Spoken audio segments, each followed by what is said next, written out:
باللہ من الشیطان الرجیم بسم اللہ الرحمن الرحیم یا موسیٰ انہو انا اللہ العزیز الحکیم وألق عصاک فلما رآها تهتز كأنها جان ولا مدبرا ولم يعقب یا موسیٰ لا تخف انی لا يخاف لدی المرسلون إلا من ظلم ثم بدل حسنا بعد سوء فإني غفور رحيم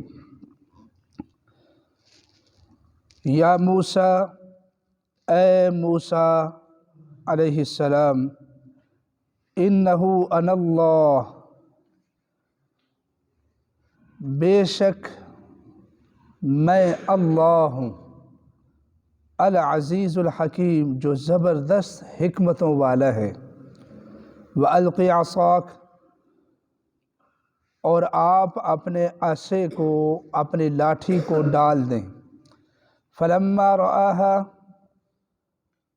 پس جب انہوں نے اس کو دیکھا تہتز پھن پھناتے کأنہا جان جیسے وہ ایک سانپ ہے باریک سا ولا مدبرن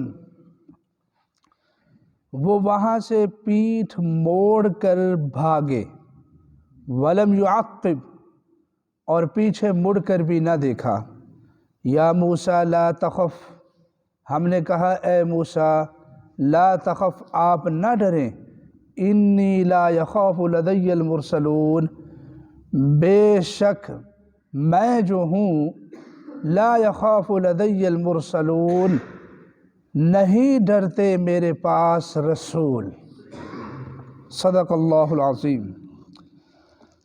سورۃ النمل میں اللہ رب العزت نے پہلے قصہ جو بیان فرمایا وہ حضرت موسیٰ علیہ السلام کا ہے، اور حضرت موسیٰ علیہ السلام کے قصے کے بیان سے اللہ رب العزت ہمارے عقائد و نظریات اور اعمال کی اصلاح فرمانا چاہتے ہیں۔ یقیناً اس قصے میں بہت بڑی نشانیاں اور بہت بڑی عبرتوں کی بات ہے ہمارے لیے۔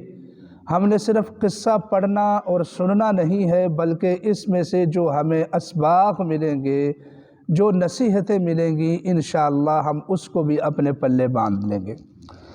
فرمایا کہ اے موسیٰ علیہ السلام، پچھلے سبق میں تھا کہ ان کو فرمایا گیا کہ اس وادی میں جہاں آپ انگارہ شعلہ لینے کے لیے آئے ہیں، یہ معمولی وادی نہیں ہے، یہ شعلہ نہیں بلکہ یہ اللہ کے نور کی تجلی ہے،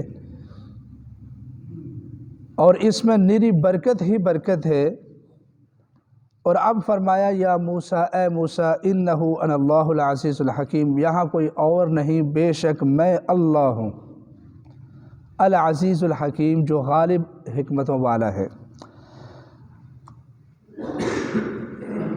میں نے اس دن بھی عرض کیا تھا کہ یہ مطلب نہیں کہ اللہ رب العزت حلول کر کے زمین پر تشریف لے آئے، یہ ہرگز مطلب نہیں ہے، بلکہ وہ اللہ کے نور کی تجلی تھی، اور غیب سے جو آواز آئی تھی وہ بھی اللہ کا نور تھا اور اللہ کی قدرت کا ایک کرشمہ تھا، ورنہ اللہ کو یوں کسی کو مخاطب کرنے کے لیے آوازیں دینے کی ضرورت بھی نہیں ہے۔ وَأَلْقِ عَصَاكَ فرمایا کہ اے موسیٰ آپ کے ہاتھ میں کیا ہے؟ سورۃ طٰہٰ میں اس کی تفصیل موجود ہے، یہاں تو صرف یہ ہے کہ اپنے عصے کو ڈال دیں۔ سورۃ طٰہٰ میں اس کی تفصیل ہے۔ سورۃ طٰہٰ میں اللہ رب العزت نے یہ بیان فرمایا ہے کہ چند سوالات اور بھی ہوئے تھے، اور وہ کیا ہے؟ اللہ رب العزت نے پوچھا کہ اے موسیٰ یہ جو آپ کے ہاتھ میں ہے چیز یہ کیا ہے؟ وَمَا تِلْكَ بِيَمِينِكَ یا موسیٰ، حضرت موسیٰ علیہ السلام نے اپنے عصے کو اپنے دائیں ہاتھ میں پکڑا ہوا تھا، آپ کے ہاتھ میں کیا ہے؟ حضرت موسیٰ نے فرمایا کہ ہی عصائی، یہ میری لاٹھی ہے، یہ میرا عصا ہے۔ اتوکأ علیہا واہش بہا علی غنمی، میں اس پر ٹیک بھی لگا لیتا ہوں، کیونکہ بکریاں چراتا ہوں نا، جب تھک جاتا ہوں تو ٹیک لگا لیتا ہوں سہارا لے کر، واہش بہا، اور میں اس کے ساتھ اپنی بکریوں کے لیے پتے بھی جھاڑ لیتا ہوں، ولی فیہا معارب اخری، اور اس کے علاوہ بھی میں اس کے ساتھ بہت سارے کام کرتا ہوں۔ تو پھر اللہ نے فرمایا القیہا یا موسیٰ، اے موسیٰ آپ اپنے عصا کو ڈال دیں، نیچے رکھ دیں۔ فَأَلْقَاهَا فَإِذَا هِيَ حَيَّةٌ تَسْعَىٰ، پس جب حضرت نے اپنے عصا کو زمین کے اوپر ڈالا تو وہ اچانک ایک دوڑتا ہوا سانپ بن گیا۔ وہاں اس کی تفصیل نہیں ہے، وہاں مختصر ہے۔ یہاں فرمایا کہ قال خذھا، جب وہ دوڑتا ہوا سانپ بنا، اور سانپ بھی حضرت موسیٰ کے پیچھے پیچھے، بڑا تیز سانپ اپنا پھن ہلاتا اور بڑا تیکھا، فوری طور پر سانپ بن کر حضرت موسیٰ علیہ السلام کے پیچھے دوڑنے لگا۔ اللہ تعالیٰ نے فرمایا کہ خذھا، آپ اس کو پکڑیے۔ تو حضرت موسیٰ علیہ السلام پکڑنے کی بجائے آگے لگ کر دوڑنے لگے۔ بات سمجھے؟ یہاں ہے، یہاں وہ تفصیل نہیں ہے، قرآن پاک کے سارے مقامات اگر ملا لیے جائیں تو ساری باتیں واضح ہو جاتی ہیں۔ یہاں سورۃ طٰہٰ میں نہیں ہے، یہاں ہے کہ وَلَّا مُدْبِرًا وَلَمْ يُعَقِّبْ، حکم ہوا کہ آپ سانپ کو پکڑے۔ جیسے ہی حضرت موسیٰ اس کو پکڑنے لگے تو وہ بڑا تیکھا قسم کا، بڑا تیز تراش سانپ تھا، اس نے حضرت موسیٰ علیہ السلام پر حملہ کرنے کی کوشش کی، بھاگنے کی کوشش کی۔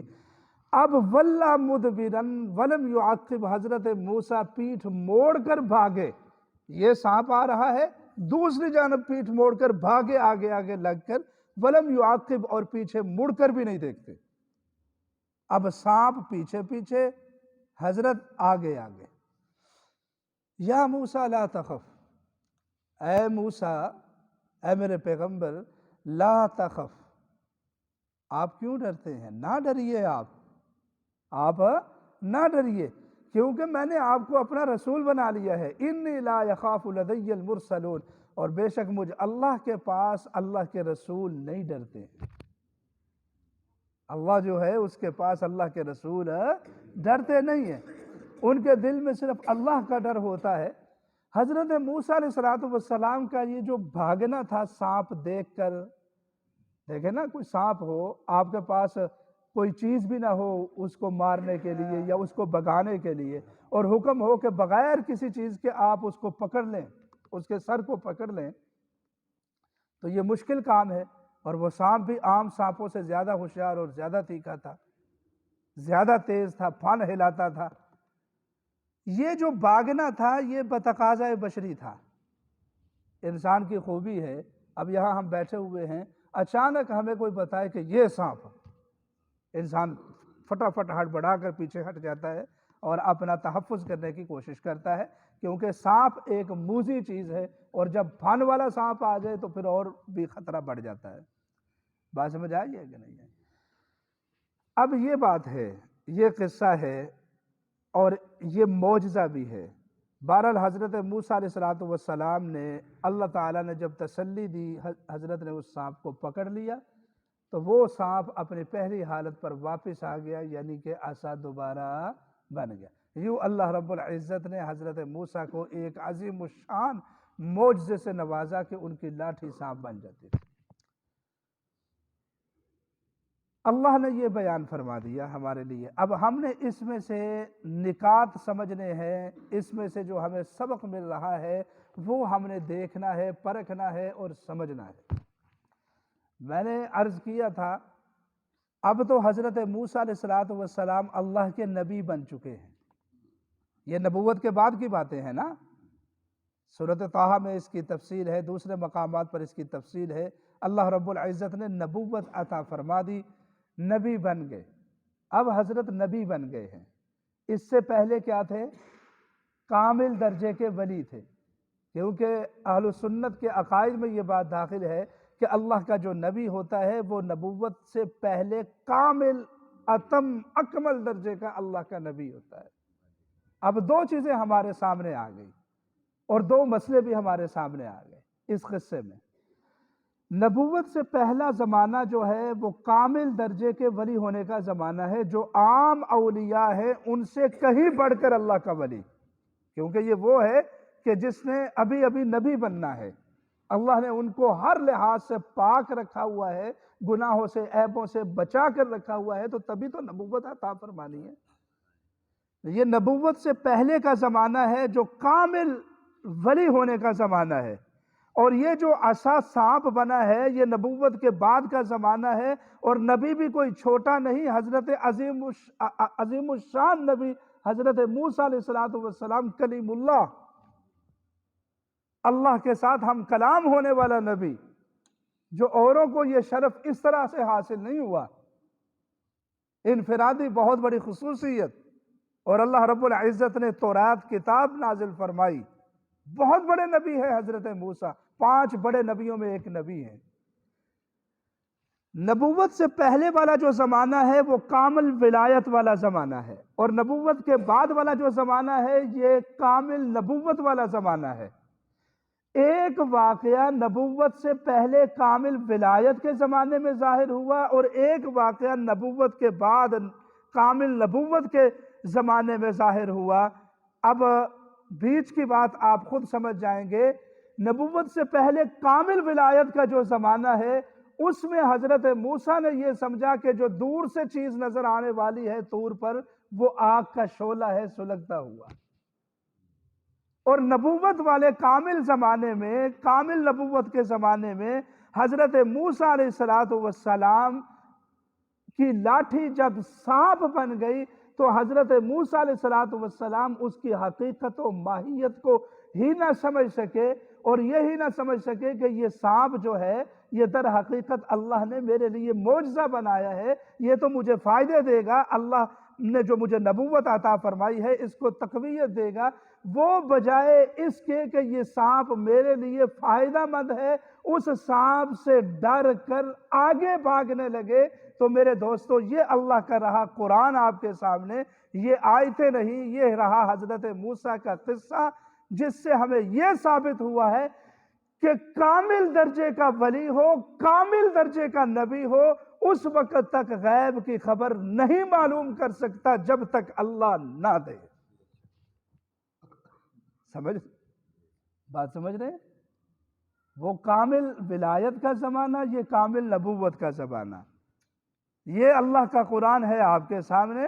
اللہ رب العزت نے ہمیں فہم و ادراک دیا ہے، سمجھنے سوچنے کی طاقت دی ہے۔ تو یہ ہے حضرت موسیٰ علیہ السلام کا قصہ، جو در حقیقت ہمارے لیے ہدایت بن کر قرآن حکیم میں نازل ہوا ہے۔ اس میں سے ہم نے بہت سارے سبق لینے ہیں۔ اللہ رب العزت ہمیں سمجھنے کی توفیق عطا فرمائے۔ صدق اللہ العظیم۔